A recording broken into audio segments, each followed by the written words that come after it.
Command SGDQ in chat for more info. The schedule will be released next week on April 11th. Alrighty, and so we will be getting into the next run. We had Rain on Your Parade, but now we have Fashion Police Squad, and we have it being ran by Abby's Corner, and then we have the commentary with Danejerus. Danejerus? I can't. So I just wanted to say hi to everybody and have you all introduce yourselves because I can't talk. Hi, Abby, everybody. you could go first. I'm Abby. I'll be running Fashion Police Squad. Of course, with me, I have Danejerus, who you may have seen at SGDQ, or not SGDQ, AGDQ, my apologies, running this game. So he'll be joining me on the commentary. Hello.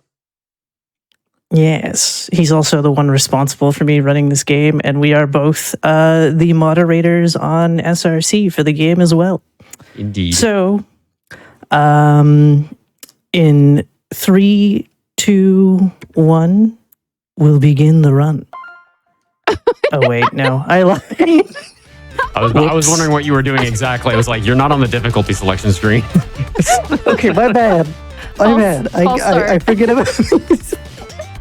It's okay. Okay, now we're going to start in 3, 2, 1, begin. There we go.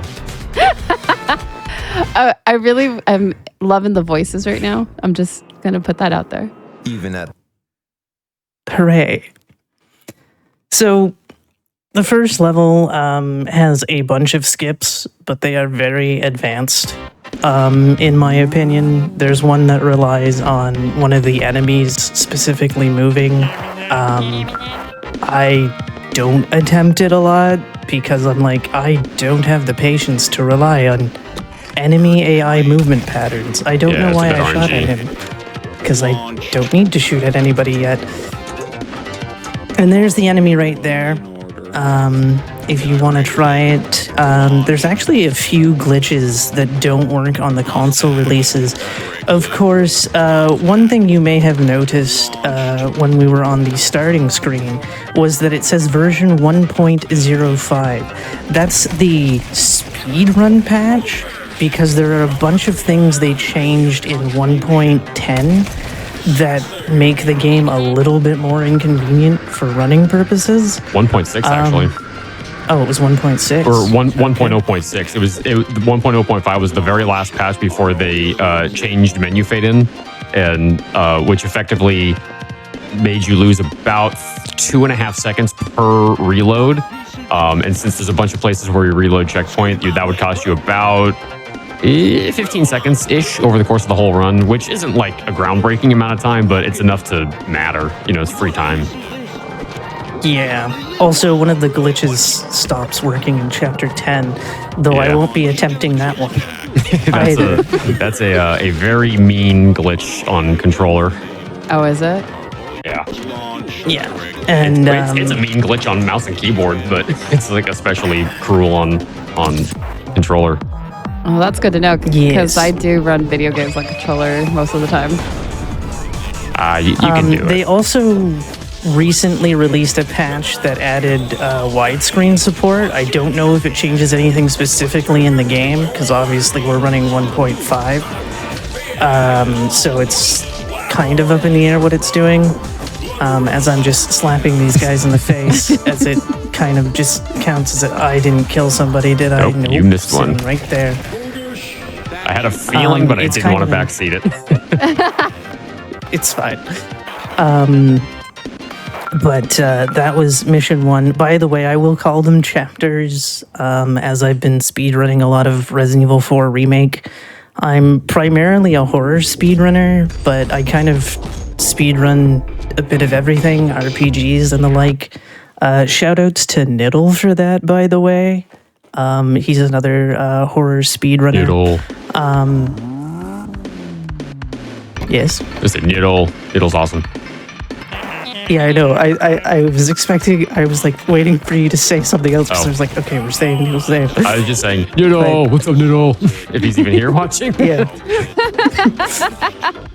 So, that gate jump that I just did, you can't do on console, as far as I'm aware. I have tried, and it's just like, and the game's just like, no. Also, you may see me doing crouching in midair because that changes the hitbox, which allows you to jump over the fence. And then we wait for him. We skip this dialogue by automatically pulling out the gun. And then we're going to go over here. I'm going to jump. Going to jump again. And then is it? Right here. There we go. You got it. And then you practiced here. Yes, I did. But also, I get a little confused because of certain things not loading in correctly. This is true. The old method that we used to do for that had a jump that could easily kill the run because you have to jump at a very specific point, and you almost have to like completely just fall off the edge to make it. And then even then, there's another jump we had to do, and it was just like, oh no, this is not good. It was much riskier. That was actually the jump that we did at the AGDQ run, but it was much trickier. Nice, you did the rooftop jump. Yes. So, do you know where to go? Oh no, oh, no. I think you are in jail. Yep, you gotta reload. Yep, I'm in jail, which may mean I'm restarting the whole level. Yep, I think. Yeah. So that's my bad. But yeah, the jump you would have seen Dane do at AGDQ is sort of a run killer, and the new route is just much safer and easier. Oh, it's like for marathon safety. It's better for that. Well, during the AGDQ run, we actually didn't know about that run, about that skip yet, and then somebody like from back during the demo days, like when the game's demo first dropped in like August of 21, they were watching it and they were like, "Oh, this is like a really old like route. Like you're doing an old route." And we're like, "What's the new route?" And they showed us this one, and it was like, "Whoa, okay, this is like way better. This is like a way fast. It saves 20 seconds, and it's not risky anymore." We just didn't know about it at the time. So yeah, this is new from the AGQ run. Okay.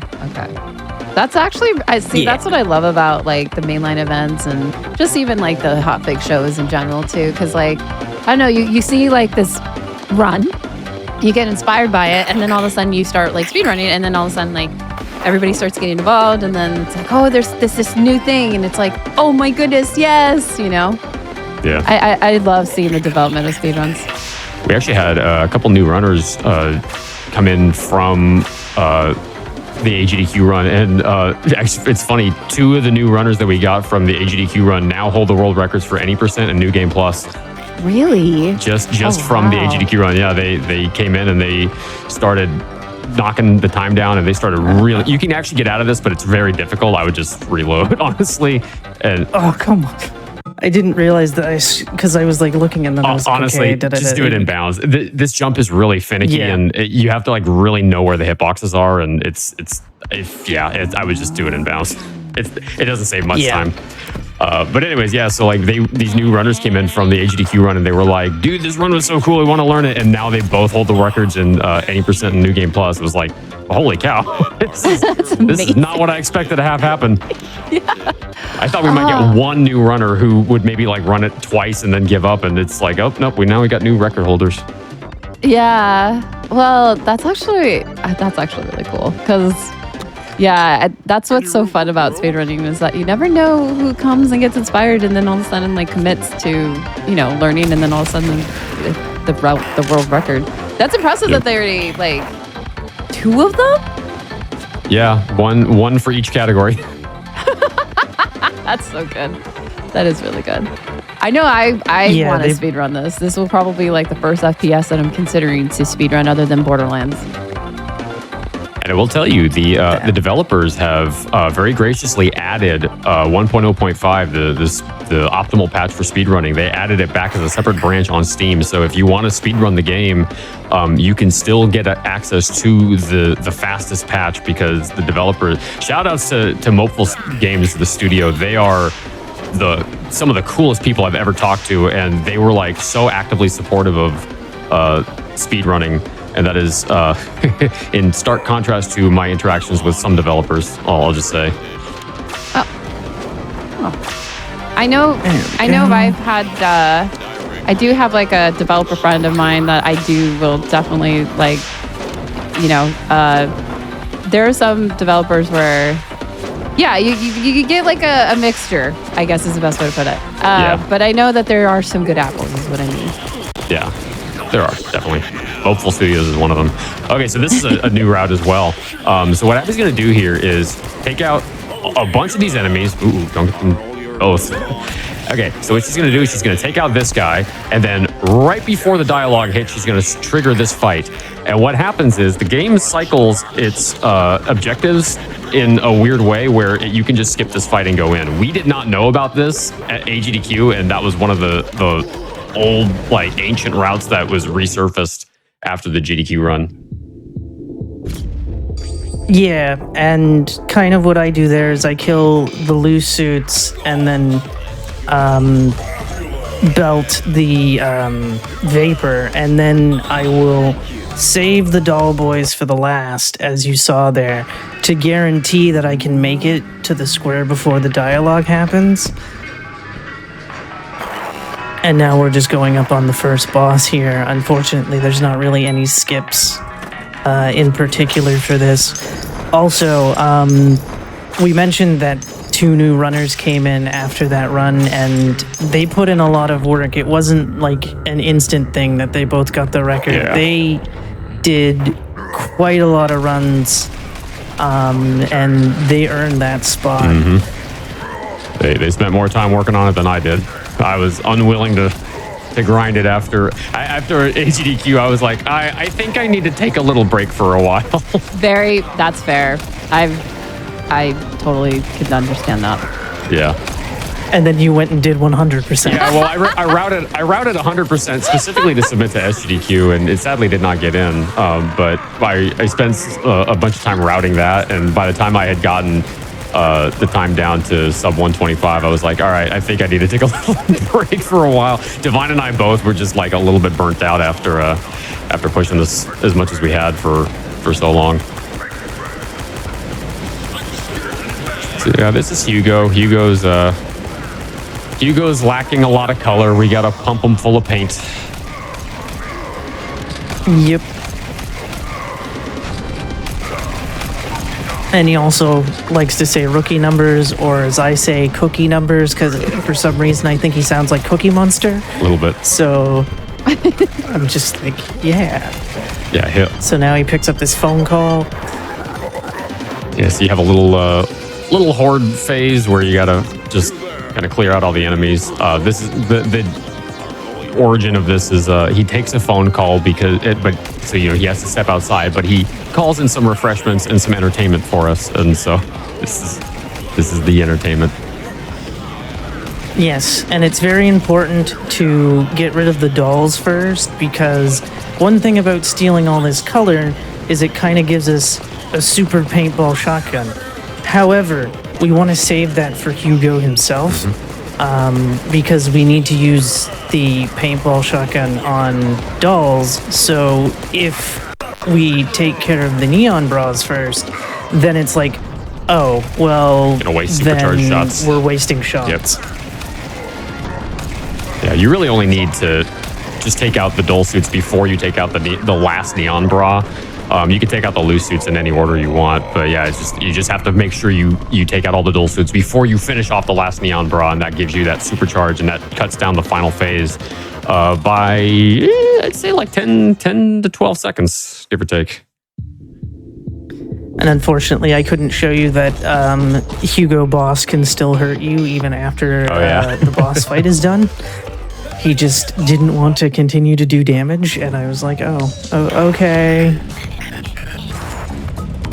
So now we have sort of this intermission, because after X amount of missions, we get new upgrades. You know you just went back into Hugo, right? I did the thing. No. I think you just reloaded checkpoint. I did.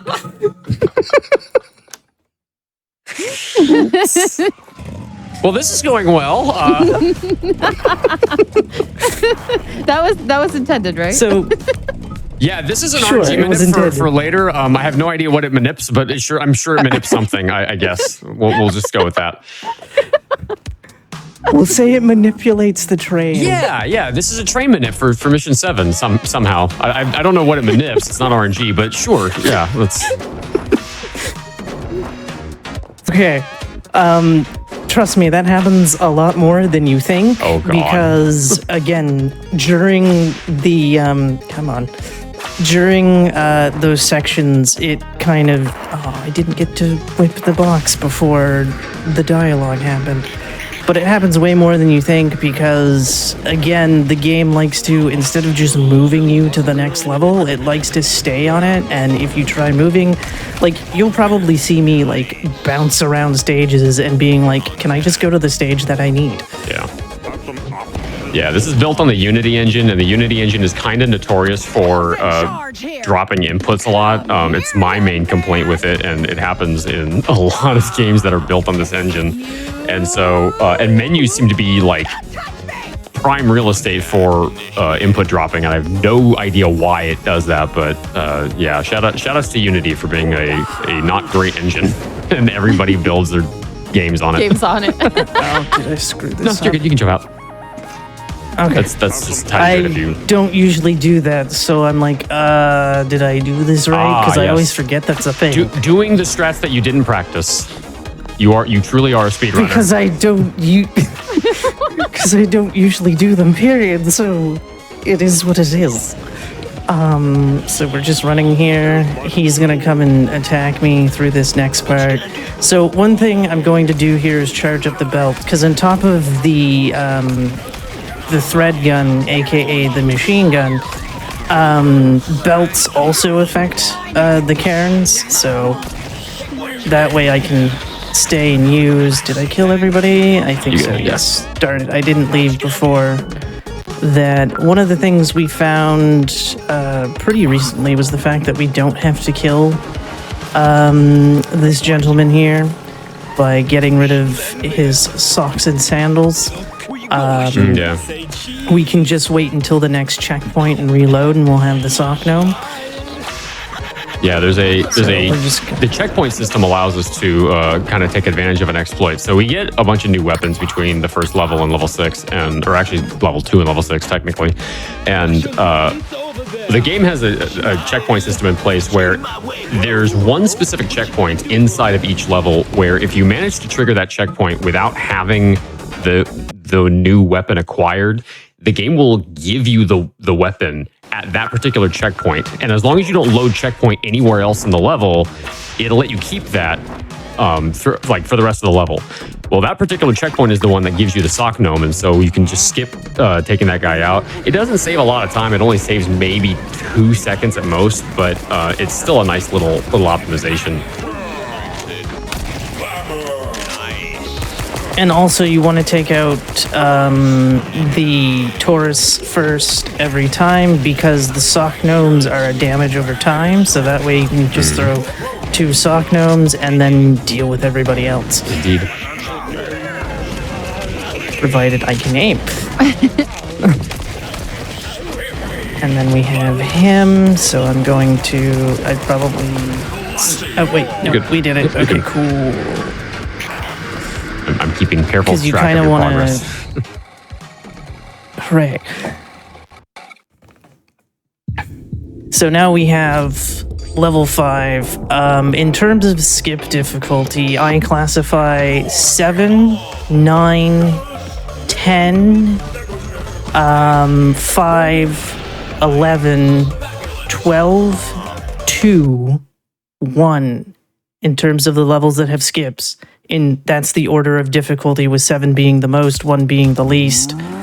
But that's just my opinion. Thank you for explaining that, because I had no idea what you were talking about. I was like, what are these random numbers for? Like, what are you talking about? I was like, are these numbers from Lost? What do you...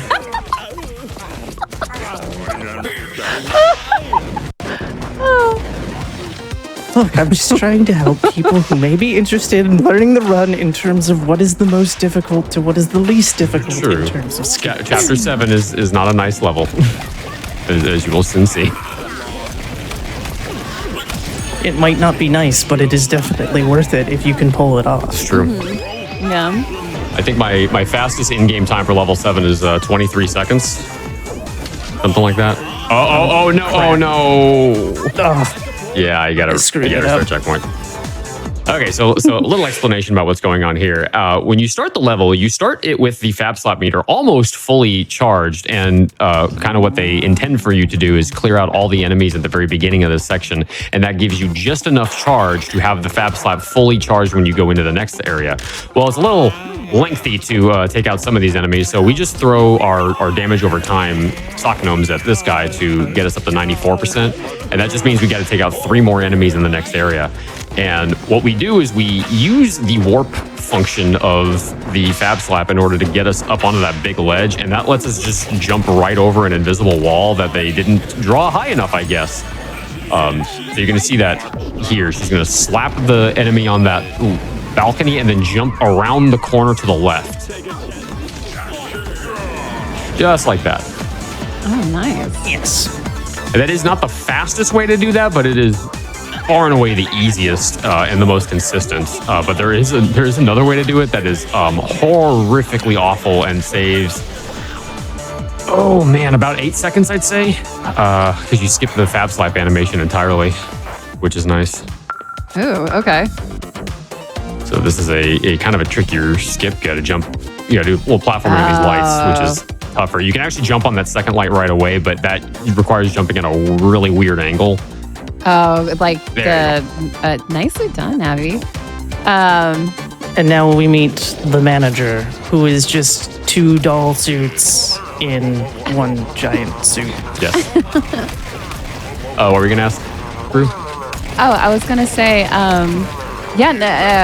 well, basically, like that camera angle jump and just moving the camera of the game is actually pretty hard. Yeah. Now, fun fact about this cutscene. You may have noticed some very jittery gentlemen that I kind of slapped.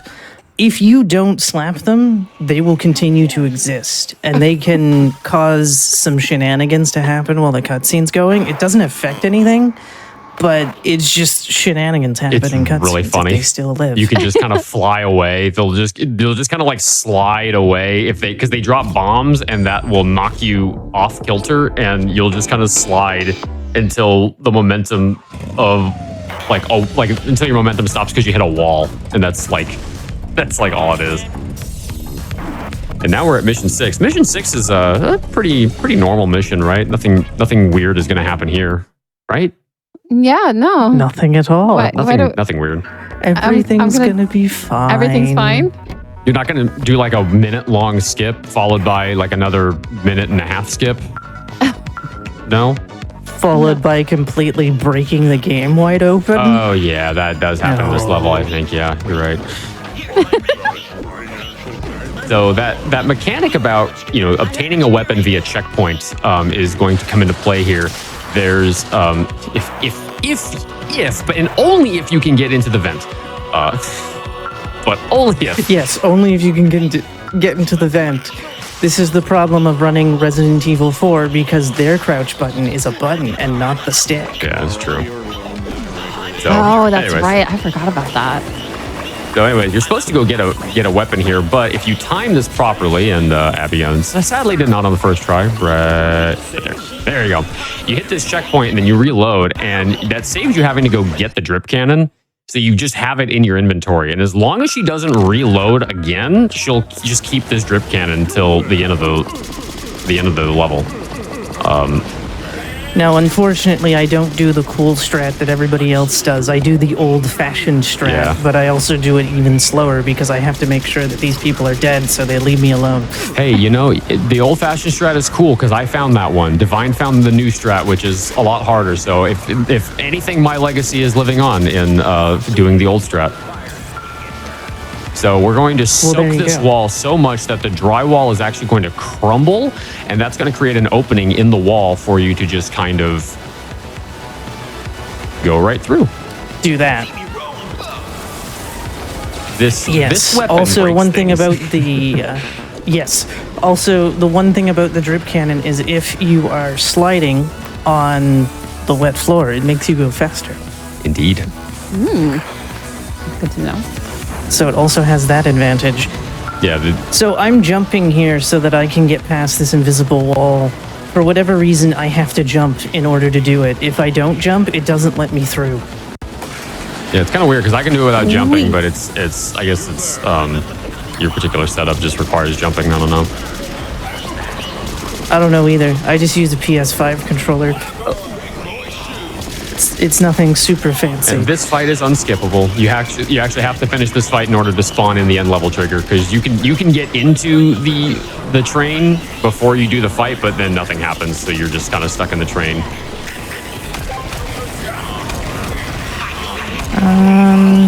Yeah, I'll do it this way. Normally, sometimes I don't take care of neon bras with that anymore. Once I get the drip cannon, I kind of deal with loose suits. You died and you're back alive. What's happening? Oh no. So this is one of the reasons why 1.0.5 is the better patch, because they changed the hotkey for that in 1.0.6. Basically, if you die, there is a dev tool that was left in the game where if you press the T key, it will auto-resurrect you. So dying doesn't matter. You can die as many times as you want, and you would just immediately come back to life with full health. It was not intended for you to be able to do that. They sort of goofed in leaving that, not only like leaving it there, but also leaving it on a key that's fairly close to the movement keys on the keyboard. Feels like that was a little bit of an oversight on their part. And then in 1.0.6, they changed that to right control plus T, which is a lot slower to, push. So now we're in mission 7. This mission's fun because this skip. This skip is lots of fun. It never kills runs. Never. Are we gonna first try this? Oh, I jinxed it. Commentary curse. Sorry, Abby. It's okay. Yeah, welcome to Mission 7 and the hardest skip in the game. Sorry. One thing that I discovered last night, that it is possible to do this not on the top of the train. However, one of the unfortunate parts is if you're not doing it on the top of the train, it's complete guesswork. Yeah. As I fall through again, for seeing the pillars, because you need to hit the pillar, sit on the pillar for 1 second to be able to do the skip properly. But because we can't see the pillars, we want to make sure that we're on top of the roof. But there is that option if you're brave enough to do it without being on the roof. So we're holding. So this is a possible example. Ooh. It's tough because when you're that low, it's really easy to go too far to the side. When you're on top, it's much easier to control your sideways movement.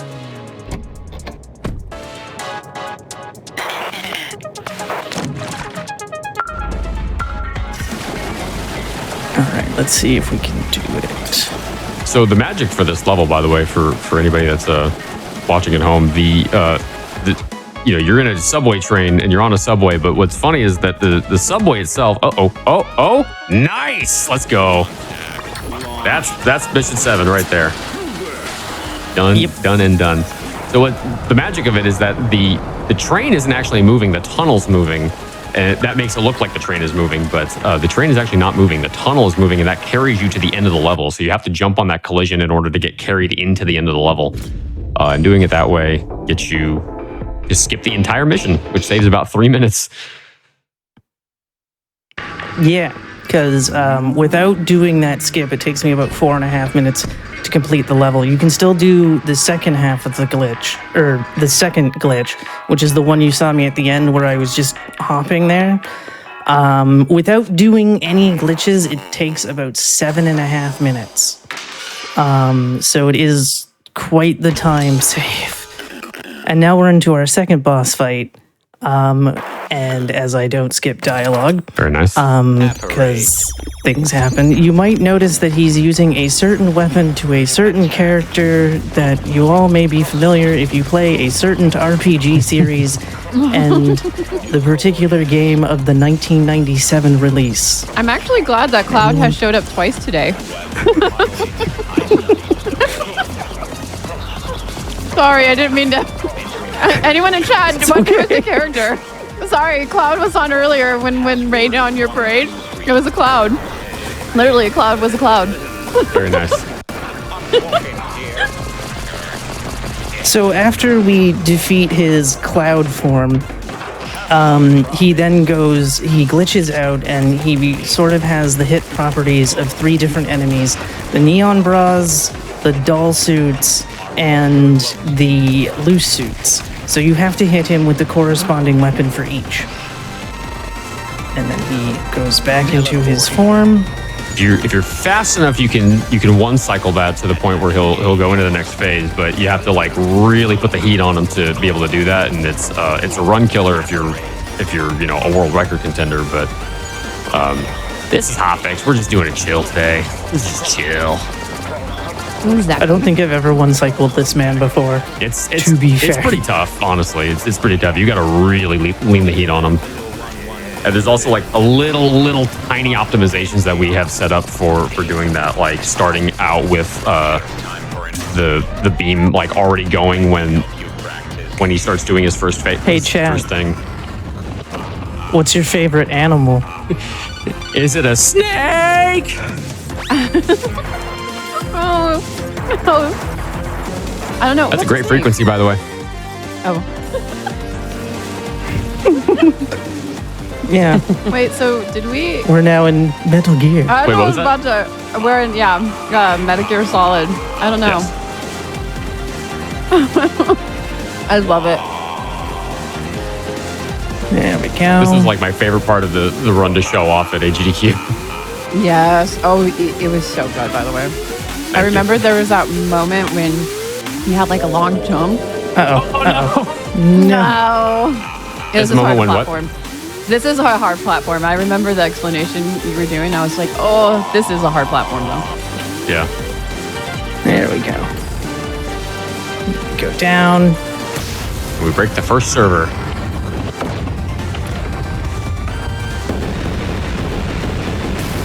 Don't worry, there's more classic game references with him as well.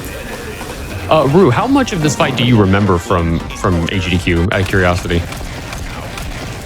feel like I'm rewatching it for the first time. Oh, okay. That's good to know. I don't know why. For no reason. Don't worry about it. Okay. What's that? Oh, okay. Yeah, it's a nice surprise for me in chat. Maybe. I don't know. Something. I don't know. Maybe. Maybe. Whatever. Just a little bit. Anyways, whatever. I mean, Cloud is very effective right now. With the, having Metal Gear Solid show up. I'm kind of curious who else is going to show up now. All right, Rue, I have a question for you. Mm-hmm. What's your favorite animal? Red pandas. Red pandas? You know what's funny really is I've shown this run off to a few people, and the people I've had on the couch, I've asked them that question, and more than one of them has said red panda before, which is interesting. You know what my favorite animal is? My favorite animal is a wolf. Ooh, okay. I can vibe that. Einstein. That's right, it's time for the original first-person shooter. Okay. Yep, this is a nice... Remember this now? Yep. It all is coming back now. Yep. This is very, very... to give any preference, chat, this is a very, very nice secret Easter egg surprise. Well, not Easter egg, but reference. I love it. I mean, it could be an Easter egg. Is there an Easter egg within an Easter egg? Abby, you're going to have to sit on the one spot for a second before you cycle the dialogue, if you know what I'm talking about. Okay. You do not. Oh, wait. You know what I'm talking about, right? Nope, back up. You're in the wrong spot. Back up. I'm in the wrong spot. It's in the corner. Of course I am. There you go. Of course it is. It's like, of course, it's out of my vision. I was like, where are you going? I'm back here. All right, so now... Ooh, Discord is not loving this game right now. Uh-oh. The audio's starting to bug out a little bit. It's fine. The video's still fine, but... The audio's getting real staticky. Yeah, the audio is like, it's starting to sound like an 8-bit. Well, it's starting to get more 8-bit. Oh, that doesn't sound good. I'm kind of interested in like the sound effects that are coming from Cloud right now are actually pretty funny. The voice. Yeah, you'll hear him say, "Gotta go fast." And then, also, password 1234. Yeah, that's a good one. Password 1234. One of my favorites is you'll hear the Neon Bras say this line, and so he'll say it as well. He'll say the line, "Beep beep, mother," and that's actually a direct reference to Cyberpunk 2077. Really? Yeah. I didn't know that. That's actually really cool. Also, I'm afraid I'm not going to understand what you're trying to reference or what you're trying to get me to pause for. It's coming up. It's coming up soon. So, Okay. Yeah, fun fact, you can actually break these nodes while the cover is still on, but it's very, very tricky to do. And you have to like really set your timing up because you can only do damage to these nodes while you're doing ADS and the drift cannon. And I don't think we've even really found an optimal setup to do that yet. And even if you do, there's a little bit of RNG involved as well because of which platform he'll actually bring the hammer down on. Oh. Yeah. So to make it consistent, even if you did. Yeah, it's tricky to make it consistent no matter what you do. So, Rue, you said you were thinking about speedrunning Borderlands. Are you do you play a lot of first-person shooters at all, or? I used to be like, I'm a very, very variety gamer. Been playing games since I was 3. So, my main things were like, platformers, and then RPGs, and then JRPGs. And then as I got older, I started learning first-person shooters just because it's a different way to play a game. Yeah. And do you have a favorite first-person shooter? There's a lot of great. Because my favorite is Call of Duty. Yours is Call of Duty Modern Warfare 2? It's a reference to what was on the screen. It says press F to pay respects. Wait, was that the thing you were trying to get? I was trying to say, like, wait a second on me. Sorry. You can see that we did not rehearse this ahead of time. And I fell for it, and I was gullible. Okay, because honestly, I was almost thinking you were trying to get me to like pause for this. Oh yeah, for a let moment. the parole ball roll for a second. This song's a banger. Yes, it is. Oh, I love this moment when you did a HDQ. And the coffin dance. Yes. So good. I would like to see all jams in the chat.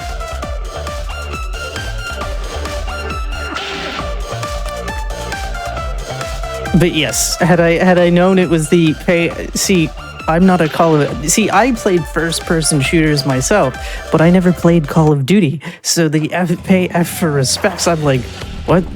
I only. And now I get your joke. Yeah, when you say my favorite game is Call of Duty. I only knew that from my brother. I've played 10 minutes of Modern Warfare 1, and that's my entire experience with Call of Duty. That was literally just to make that joke at GDQ. Fair enough.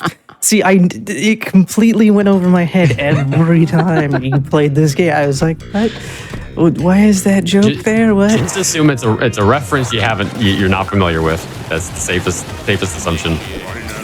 Yeah. Oh. By the way, now we're in chapter 9, so we're going to be showing off this back half of the game and just how incredibly poorly balanced this back half of the game is. This is the point of the game where they start. So, like up until this point, the way they balance a lot of the combat is they give you in a lot of cases 1 or 2 different enemies as like a variety, like maximum. They don't put a lot of enemy variety in arenas. They just put a lot of them in there, and they sort of just make you take out the ones that are there. Well, starting in level 9.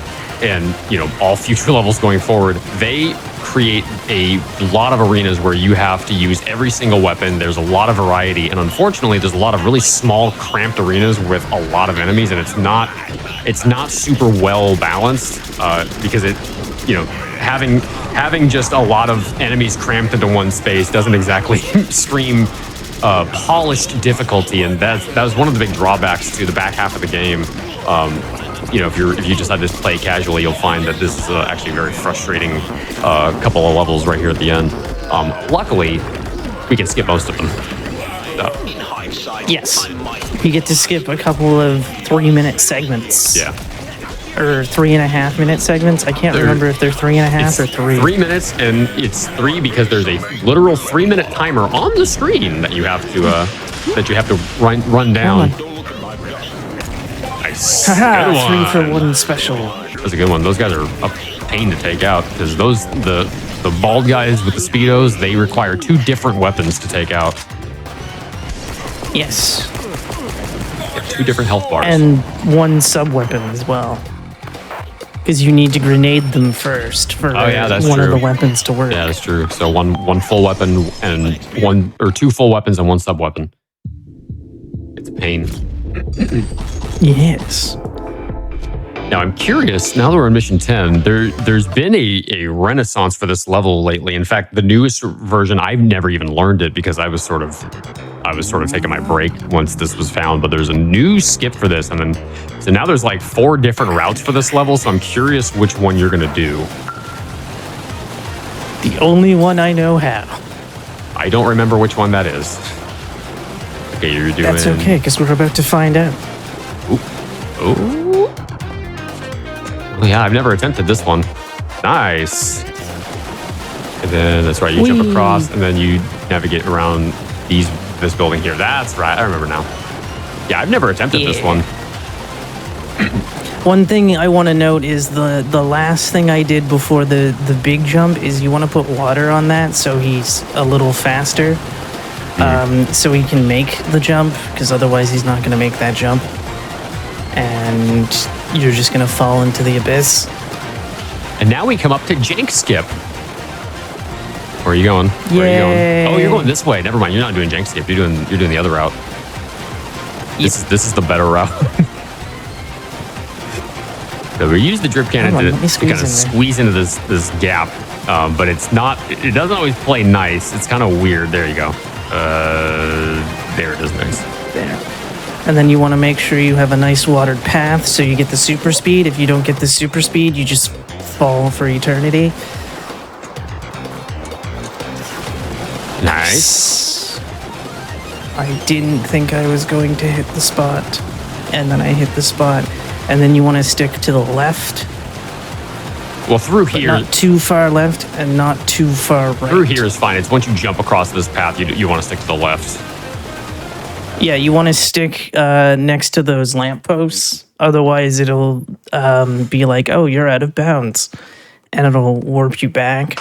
So now we're in the auto-scroller. The rail shooter auto-scroller.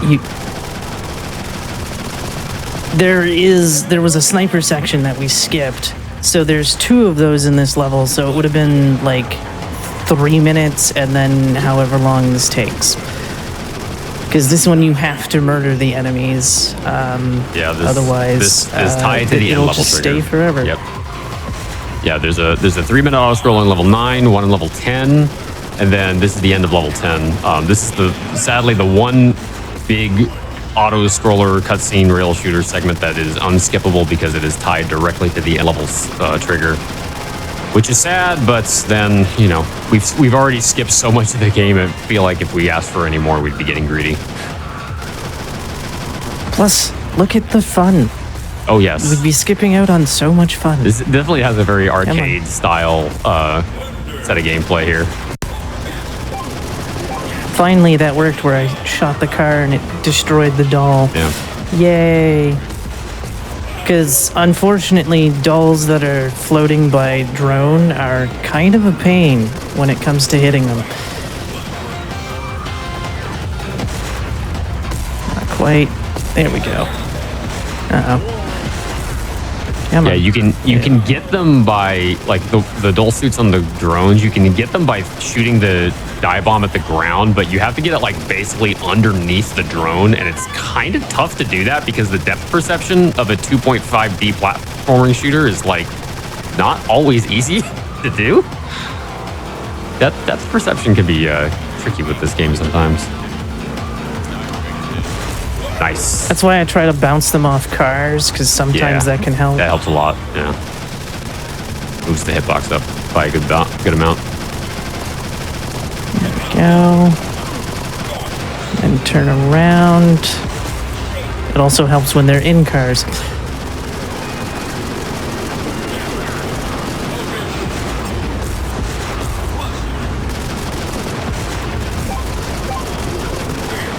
Oh, yes. Okay, and then there's you.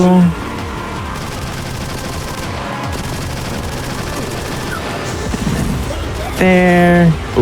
Oh, come on. Oh. There we go. There we go.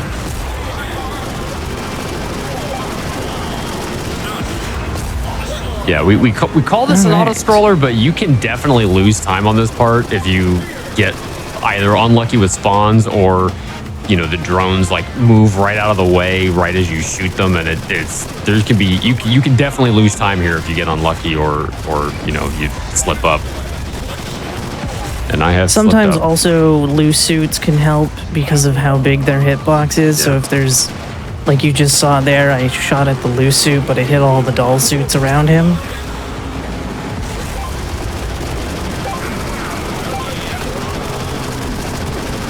I like how it gives you a check mark if you hit them with the wrong thing at least once. Yeah.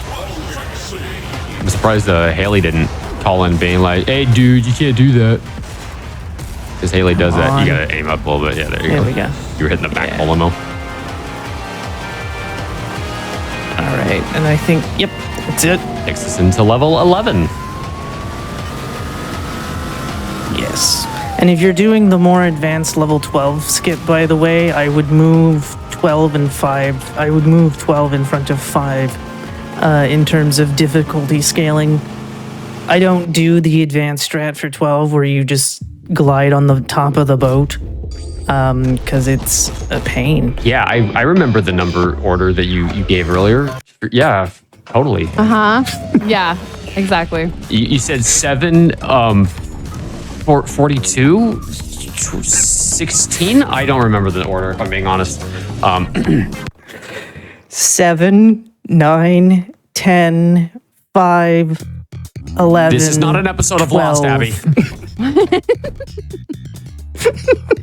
So anyways, this is level 11, and we're going to skip the whole thing by shooting the wall here with the drip cannon and then going out of bounds. You might have to, yeah, I was going to say, probably have to. Nice. So yeah, that skips. You need to water the floor again. Yeah. In order to get the speed to make that, because if you just go through, it just knocks you back in or makes you fall for eternity. And now we're just going across a golf course, because of course a boat has a golf course, because why not? Exactly. I wonder what else this boat has. Maybe it has something else, I don't know. I don't know. I don't know. Maybe. I don't know. Maybe. We'll see. Anyways. Yeah. Yeah. So we have to do this last fight. You're actually supposed to have a weapon here for this fight that we skipped because it's faster to skip it. And unfortunately, that means that we have to do this fight the hard way. And this fight is really tough. If not for auto res, we would be like really having to like run away and play this really, really safe, which would be very smooth. But with auto res, we can get mega aggressive. Thank goodness. Come on. You. Even though this could be a benefit. You're not that charged on it, though. You might not. Oh, you got the neon bras here. You'll be good with that. Yeah, so she's going to charge up the shotgun in order to deal with the dull suits that are going to spawn in the next phase as soon as she takes out this last neon bra. This Sputo is going to get like in the way. You can already tell. There's the manager. He's the manager. There we go. And of course they dropped the sunglasses, which gives us extra armor, which is nice. Okay, can I get you? Nice. Okay, I got 2. You got actually the required ones because that one's not required. Oh, wait, he is. Just kidding. I thought I didn't see the diamond. I think it was over the red hitbox. or the health bar rather. Then That guy, yeah. there we go. And then all of these fun folk come out. They definitely expected you to use a rocket from that weapon we skipped on this spot because they spawn them in all clustered together. It's like, oh yeah, they totally wanted you to use a rocket here. Yep. But we're too cool for that. We wanted speed and skips and whatnot. We wanted to make Mika go, this is fine. Poor Mika. Had his precious game broken right in front of his eyes. There we go. Nice. Good fight, all things considered. Yeah. I was able to hit all of them with, or all of the, whatchamacalls, the Speedos with, the cans, which is something I don't really get to do that often. And now we're in chapter 12. This is a very interesting level that we break. Yeah. This Because is a instead long of- level, by the way. Oh, yes. Isn't it like a half hour? No, let me pull Or up. something Let me like actually pull that. up my hundo splits. I can tell you how long this is in 100%. Because in 100%, he doesn't get to do this. Yeah, I don't get to do this in Whee! 100%. You can skip literally 80% of the level doing that just by going through that floor and death warping. In 100%, this level is 9.5 minutes. Okay. That's not nearly as long as I thought. Yeah, it's, okay. it's not nearly that bad. But I mean, that's a long time when you consider the fact that in any percent it's like 3 or something like that. You got to aim a I little wish I farther could get down. the skip. You got to aim a little farther down. Yeah. You can get into the corner.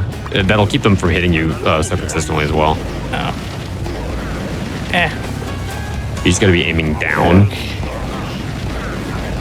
Oh no, you gotta. Oh, okay. You gotta be aiming at the wall, but you gotta be aiming like slightly down, not like at the floor down, just like slightly down. Yeah, like that. And then it might help to get like more in the corner. Yeah. Okay. I usually just push myself right up into the corner and do this, and then I turn a little bit more to the left. Your other left. It's called the right. The right, left? But the right isn't right, it's the left. The left is right. So the left is right, but the right is not left? The right is not give me only not left, it's wrong. It's left is right and right is wrong. Wait. I think I what? confused myself. Dude, this arena is like really mean too. Like this is an example of a really poorly balanced arena. They put a ton of enemies in here. There's a lava pit that you just death warp into if you fall into it. There's a ton of enemies. There we go, nice one. And then you didn't soak the floor, so you there you go. Yeah. It put me in a bad spot when it put me over here. Yeah. There we go. And jump over here, bounce. This is one of the best platforming sections of the whole run, by the way. By the way, this music doesn't normally play here if you play this properly. Yeah. So if you want this tune, you have to do this skip. You have to do this skip the way that you set it up. You can do this skip a different way, and it will destroy the music assets, but it's slower. You're not gonna try and get on top of the cruise ship. No. I don't know how to do that. That skip is I have so tried. inconsistent. That skip is so inconsistent. I may be bad at being Batman, but you know what? At least I can somewhat do it. Nice.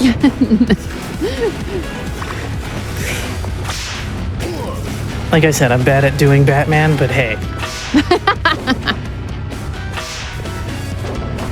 So, would you say that you are not the knight? That is correct. I am not the knight. Bounce. Oh, Really? almost. It's so cool. Oh, you actually made it. You actually death warped in the right spot, so that worked out. Oh, nice. That's happened before. And then I go, oh, I am where I need to be. You almost overshot those dinghies by watering them. So this ship had a golf course. You know what else it has? A ski resort. Why does it have a ski resort? I have no idea why. Yeah. Because shenanigans. Shenanigans. So we can skip this fight here if you get into this corner and crouch. Fun fact, if you can get on top of the cruise ship, which is a massively inconsistent skip, but if you can get on top of the cruise ship, you actually don't have to do that skip because you can ride the top of the cruise ship all the way from out of bounds, all the way to this end level section. And now you get to see that weapon we skipped last level. Okay, I'm just trying to see what I have around me. Group them up a little bit. Okay, that's perfect. Okay, come on now. I didn't get nearly as enough as I should. It didn't spread, so now you gotta fight them all the hard way.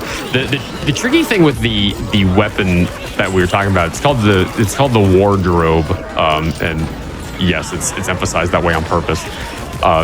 You have a finite amount of ammo for it, and for this level, you only have 4 rockets when you get into this fight, because you can only hold a maximum of 4. And there's 5 waves of enemies, so you can use 1 rocket per wave, but then you got to do 1 wave the hard way. So the one we do the hard way is the 3rd wave because it's the fastest one to do.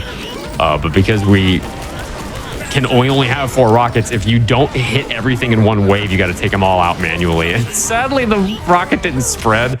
So now she's got to do this whole wave the hard way, which is unfortunate because it's a pain. This arena in particular, a lot of people complained about this arena in terms of balancing. Like they were saying, this arena is way too unreasonable because you see how small it is and how many enemies there are, and they have such a huge area of denial that you can just get totally boxed in and be unable to move and escape damage. And so if you play on current patch, this arena actually looks entirely different. They put some boats in here. They put a couple extra platforms and swing nodes to give you a little bit more movement option because of how many complaints they got. All right, so wave 2. No, I'm not going to do it here. Are you going to do the dull suit phase instead? I'm actually going to do the phase where Gut Drop Man shows up, where the Speedo shows up, because I'm like... Well, that's the last one, but you still have another rocket, though. Oh, yeah, that's true. Well, I was also trying to set up for the doll phase in case I miss by getting the super shotgun. You're charged now, so you can totally do it. All right, let's see. Is that all of them? Oh, there's this one that's just stuck here. Okay, let me see. How am I setting up? Nice! Got a lot of them. Right. You'll have to take a couple out the hard way now. Well, you got 2 more rockets, so... Oops, wrong gun. Actually, wait, if she's here... I would get the DJ out of the way first. Yeah. So that enemy we skipped in level 9, she's called DJ Too Loud, and she is basically a buff for every other enemy. She can do a lot of damage herself, but she's mostly there to be if you play Doom Eternal, she's a buff totem for all the other enemies. And then this is the last phase. Fun fact, if you shoot these guys too quickly, you'll miss the wrong... You kind of got unlucky there. If you take out this phase with a rocket too quickly, you'll actually soft lock the arena. So you have to wait a second in order to not soft lock the arena. It's really bad. Also, speaking of a certain game that involves a certain hero named Cloud, if you were listening closely to when I deal with our mask friends here, you might hear a certain tune when they are defeated, if you listen closely. I know which game it is. You're talking about Sonic the Hedgehog, aren't you? Yeah. Yeah, I know that game. I know which one you're talking about. That's the one with Cloud and Aerith and all that. Yeah, anyways. Yeah, exactly. Maybe a cat All said. right, so that was level 12. Now we're on to the final level, boss which is the fight. final. It's the Yes. final boss. That also has some other fantastic video game references in it. True.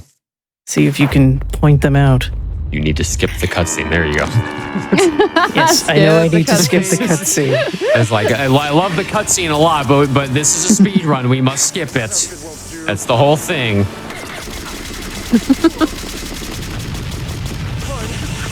That's one of my complaints with the game is that there's two different skip buttons, and it's like, yeah, that's annoying. and it's just like, why can't you just make them both do the thing? This is the dev studio's very first game, so there's a few growing pains which lead me to be a little generous and a little forgiving with some stuff, because like one of the things that actually they just changed, like actually when did they had to have changed this maybe like a week or two ago. Let me see if I can find it. It was a patch that came out on March 23rd. They finally gave you the ability to rebind the weapon keys. Prior to then, the weapon keys were hard-coded and you couldn't change them, which is like a humongous accessibility problem. And we were complaining about that from day one, and they finally gave us that option in the most recent patch, which we don't even play on for speedrunning. Yeah, I was about to say, but too bad you can't use that because you're not on that patch. Yeah, literally, I wrote an auto hotkey script that let me reroute the keybinds that I want for when I run the game, because I was like, if I'm gonna, optimize the combat, I need to be able to hit the keys that I need for the combat, and so I had to write an auto hotkey script in order to do that, which was a very frustrating thing to have to do that for a game that should have native keybind mapping. They also added widescreen support as well. So if you're a widescreen gamer, there is now that option for you as well. What was really funny was they released the patch for that, and then a bunch of people went into the discussion forums and said, yeah, I have a widescreen, it's still not playing in widescreen. And they were like, oh, what happened? And so they had to release a hotfix for that. A hotfix for the game, not like a GDQ hotfix, but like a hotfix for the game. Just because hotfix can be used kind of interchangeably here, I want to make sure we're clear on which kind of hotfix we're talking about. They had to release a hotfix in order to fix the widescreen issue because they broke it on the very first release. And now we're getting some story plot here, because in chapter 10, there's another spot where we can use the Fab Slap. But if you do, the glove malfunctions, and Haley brings it up, and she's like, did your glove just malfunction?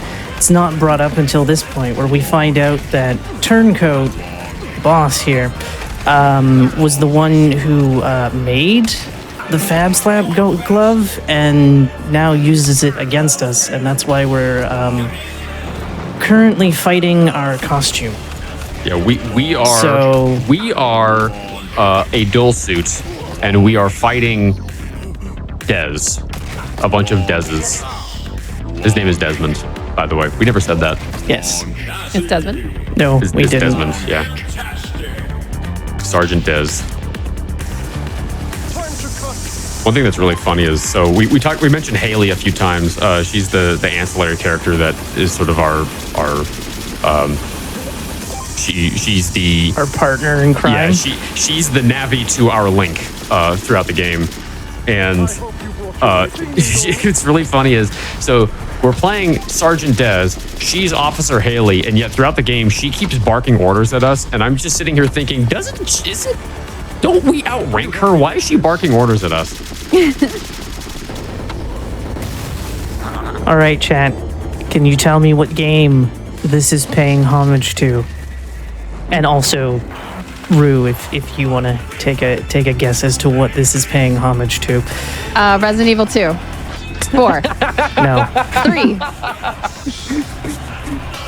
No, we said Wrong earlier it was series 7, 5, 12, 11, 13. I don't remember the order, honestly. I don't remember. It was Resident Evil 13. That's the one, right? I'm pretty sure that's the one. Don't fact check that. Yeah. I think it's still it's going to be released really soon. Like very soon. Coming soon in 3028. I kind of want to see what chat has to say before I take a gander. All right. Listen, Metal Gear Solid 2. Yes, that classic moment where Raiden has to pull off tricks. I am doing really bad. Yeah, you're God. Jumping off that rail too late is the problem. That you have to jump like really early off that rail or it doesn't register for some stupid reason. Yeah, like that. There we go. Yeah. You have to jump like way earlier than you should have to for whatever reason. So, hey, someone said Jet Set Radio, which is actually pretty close. It's a reference to Tony. It's actually like a kind of a reference to any kind of skating game, but I call it Tony Hawk's. I call it Tony Hawk's Pro Scooter. Pro Scooter. Because that's just I remember playing this casually for the first time and seeing that section, and I was so annoyed because I was like, why are we getting a brand new mechanic with a tutorial in the final boss fight? So I'm thinking of it as like SMX games, kind of like BMX games, maybe? No? SMX? No scooter? SMX? I get it.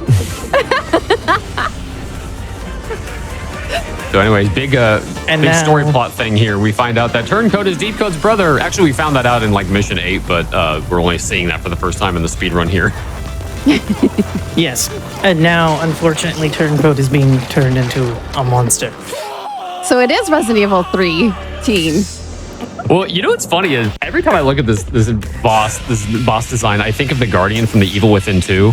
And I actually asked the developers, I said, is this a reference to the Guardian from the Evil Within 2? And they said, no, it's actually a reference to another Final Fantasy boss, and I don't remember which one off the top of my head. Same.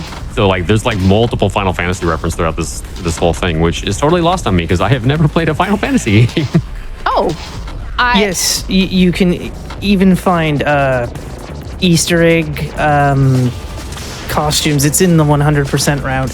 And one of them is Dez in Tidus's outfit. Yeah. Okay, I would get that reference. When it comes to the and I think Cloud as well. Oh, really? Okay. Yeah, I think I'm pretty sure there's a Cloud costume in here as well. What were you gonna say? Oh, I was just gonna say when it comes to the enemies, though, I've played too many Final Fantasies that I can't like pinpoint enemies or the final bosses other than Sephiroth. I have played Kingdom Hearts. I actually played a lot of Kingdom Hearts 1, so I am familiar with Sephiroth. But that's about it. Yeah. No love for Kefka, I see. Maybe Seymour. I do know Seymour. But that might not be the last boss either. I think it was like Sin or something like that in Final Fantasy X. But either way, this looks just like that boss from Final Fantasy. Something. Chad, if anybody wants to help out, send help, please. Feel free. Please send help. There we go. So fun fact, this is the most RNG heavy section of the entire run, and it is the last phase of the final boss fight. And it is almost 100% RNG. Also, to be fair, Sephiroth is my favorite Final Fantasy character. Done.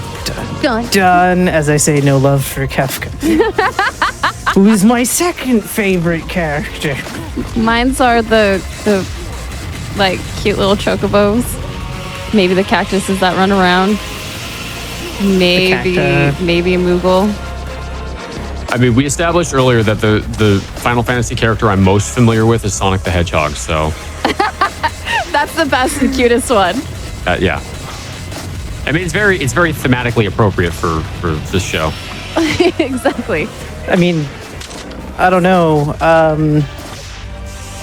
Zodic is pretpretty cool. If anybody's familiar with the classic Sega Dreamcast game Illbleed, which is another game that I run.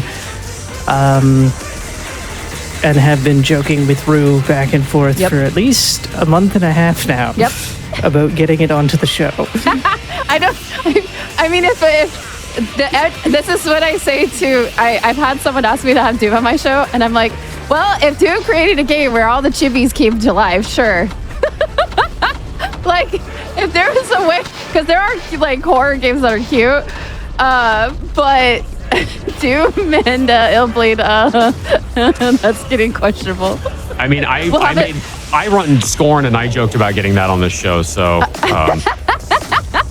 What I could do is get Doom, Scorn, and Illblade together and call it the Legally Cute edition with Entices. Terrible. Okay, if you're gonna do Doom, then you have to do Doom 3, because that's the one that's the cutest out of all of them. Okay. Also, time is coming up here in just a second. That is time. GG's. GG. And underestimate too. Let's go. Let's go. Hooray. That means I have to get ready and for then the unfortunately there's no cool music for this one, unfortunately. There's cool dance moves. I like the dance moves. There are cool dance moves. Yes, cool dance moves, but no cool music. It's the same music that we see on every other level outside of 8. In fairness, this is a cool tune, even though it plays in every single Brawl Ball except for level 8. Yes, this is also true. Dane, if people want to find you, where can they? I am at twitch.tv/Danejerus, Danejerus. I'm also on Twitter at DangerousTV. And yeah, Abby, if people want to find you, where can they find you? You can find me on twitch.tv/Abby's Corner, and you can also find my podcast at Speedrunners and Coffee on YouTube and Spotify and a million other places. New episodes every Saturday. And you can find me on Twitter and things. Understood. But thank you very much for having us. Yes, I super appreciate it, and I hope you all enjoyed the run. Yeah, was there any shout outs to like the community or? Oh yeah, we got a few shout outs we have to give. For sure. Yeah. Go for it. Divine. Number 1, the finder of skips. There's also, of course, another shout out to Dane. He is one of the mods for the community. We also have a cool Discord, which you can find on SRC. Come join said community. We have all the skips and whatnot there, and eventually there's going to be a tutorial there at some point. Once I actually get off my butt and make it. Again, shout outs to Metalbox, who is the any % New Game Plus world record holder. He grinded quite a bit and did a lot of level runs and did a lot of practice for it. Oh God, I'm A-Catters for being the new any % record holder. It was Metalbox and A-Catters came in and after the AGDQ run and they jumped into the Discord and they're like, all right, we running this now, and they cleaned the leaderboard out. So big shout outs to the two of them for coming in and taking the mantle in this relay race of the speed run. Big shout outs to them. I also have to give a huge shout out to Sam Montenegro, Oniric, one of my VIPs. I haven't seen him online in a while. I think he's busy with IRL stuff because he's got a wife and kids and whatnot. But he actually wrote the auto splitter for this game, as well as the trainer that has a collision viewer and save states, fly mode. He did a bunch of work to make this run like optimizable at all. And if not for him, this would have been a slog trying to find out some of the stuff that we found out. So I have to give a huge shout out to Sam for doing that. And we also, can we just shout out Mopeful Studios for being like one of the coolest dev teams I've ever met in my life. Like, they are awesome people over at that studio. They sent me a shirt right before AGDQ just for speedrunning their game. They just, Patrick Milvey DM'd me on Discord and he's like, hey, we want to thank you for speedrunning our game. Can we send you a shirt? And I was like, yes, that would be awesome. Thank you. And so they sent me a shirt, and it's great. It's a great shirt. So I gotta shout out Moful Studios. I whitelisted them. I will buy any game they make. They are some of the coolest people I've ever gotten to talk to that work in the game dev space. So shout outs to them. Yes, they are incredible, especially because they did release that speedrunner patch, which we also have in the Discord. So if you are interested in doing the speedrun and running that patch, the Discord has the answers you seek.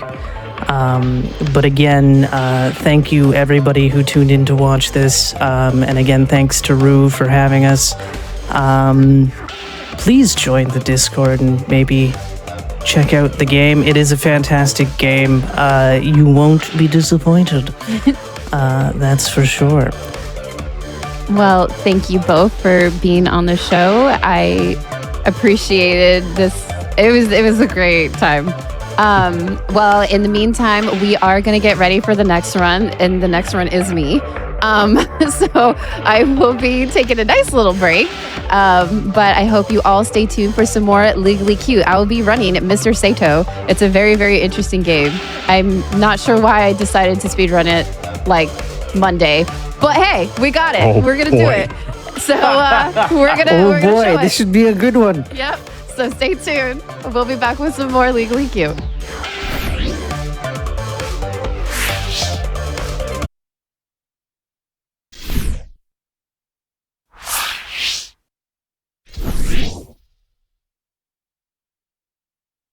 The Hotfix show that features cute and cozy games. Tonight's episode is the Stranger Cute games, kind of like a, Stranger Things going on. Basically, I just wanted to make sure to kind of get into a few announcements before I start running the video game.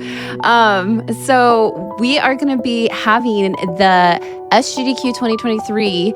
It will be coming up. It's going to be coming up from May 28th to June 4th in Minneapolis, Minnesota.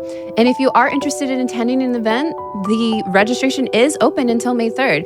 If you want to get some more information, you could go to the website to find out more. Also, the game's